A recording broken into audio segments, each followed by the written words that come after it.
it's recording. Hello? Alrighty.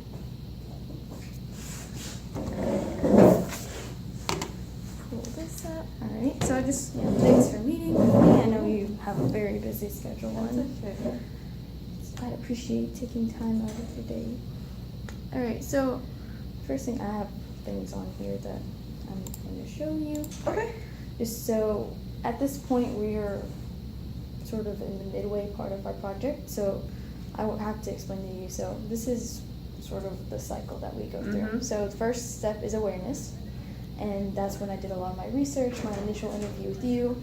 I did analysis with, my teacher taught us like how to analyze the injustice and how to see what are the causes of it, how is it widespread. And then number 3 is action, and that's the part where I'm about to enter into it. So it's like what I'm going to do to help the backside, how I can help you in the injustice and all that. So for awareness, what I did, this is my PowerPoint that I will end up presenting later at the end of the year. And I'm just sort of, I had to like go through this, and then, so the injustice that I said that I was dealing with was the inadequate education of immigrant children of like a migrant worker. And would you say that's an accurate way? It's sort of a weird one to. Yeah. Well, I would definitely say. I don't know if I would fully say inadequate education. Okay. I think that just a lot of our kids are presented with a lot of challenges. And then migrant worker, they are migrant, but kind of partially. Yeah, they would fit under that category probably. But yeah, so a lot of the challenges, because they are receiving very similar educations as every other child in the public school system, but their home life challenges kind of create a lot of barriers where they're not able to develop academically and socially the way that maybe some other kids with other opportunities are, or able to kind of access a lot of the opportunities that are available. Okay. So, but I don't know what. Like when I was trying to figure out a phrase, because like other people are dealing with like hunger, and it's like how to provide food for those in need of food. And I'm like, mine's more. It's very difficult because it's more like like the language barrier too. Language barrier, like, cycle of poverty would be something to talk about too, because of all the challenges that our families face, their goal is to get out of poverty and to be successful and have their children be successful. But we'll be out over here in a minute. Oh, that's fine.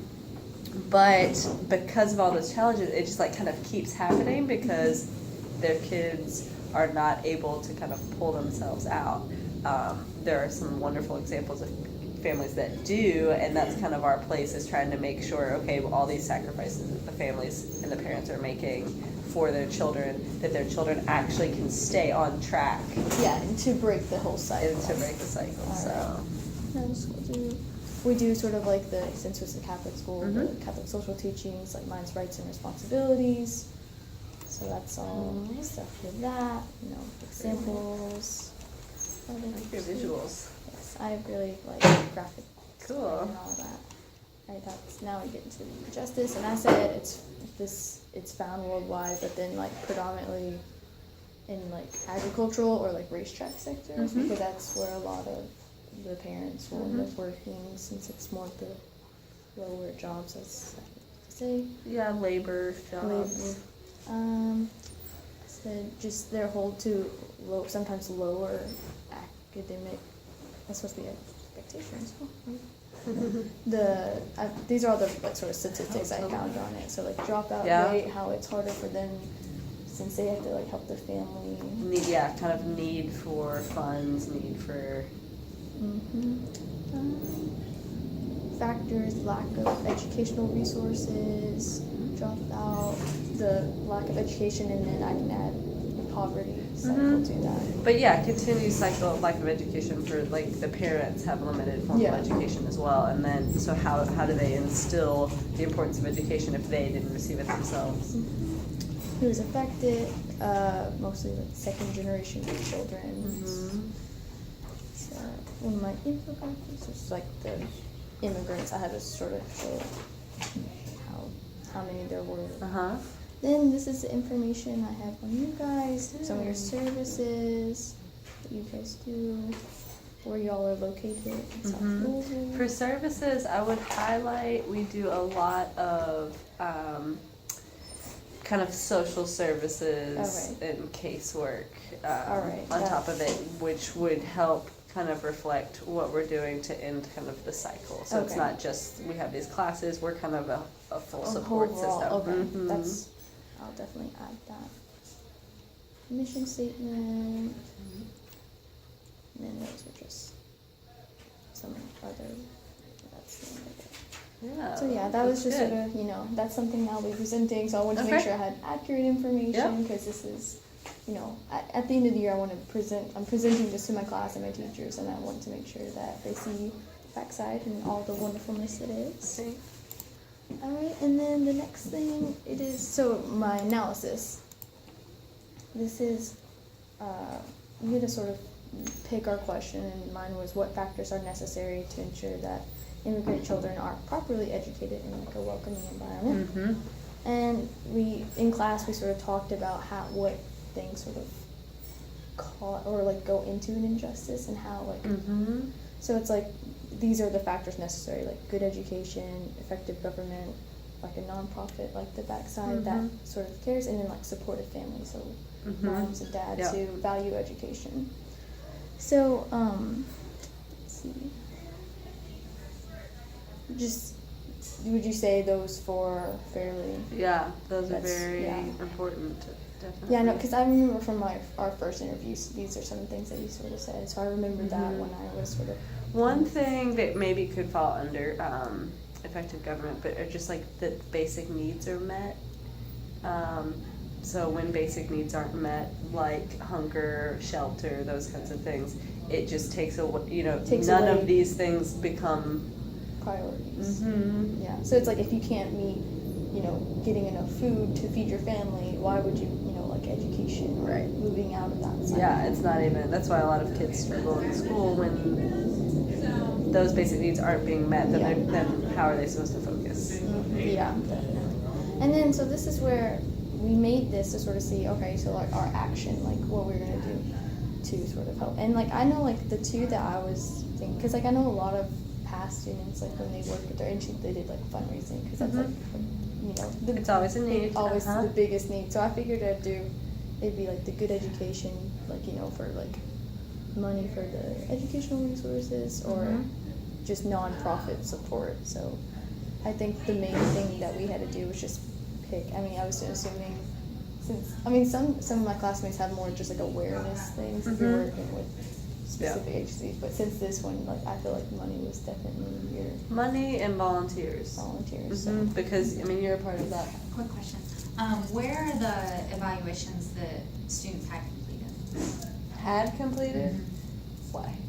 Because Aaron's gonna go over it with them. Okay. In the black plastic container, I just kind of stuck everything in there Okay. to try and clean up. But Okay, I cool. clipped them all together. Mm-hmm.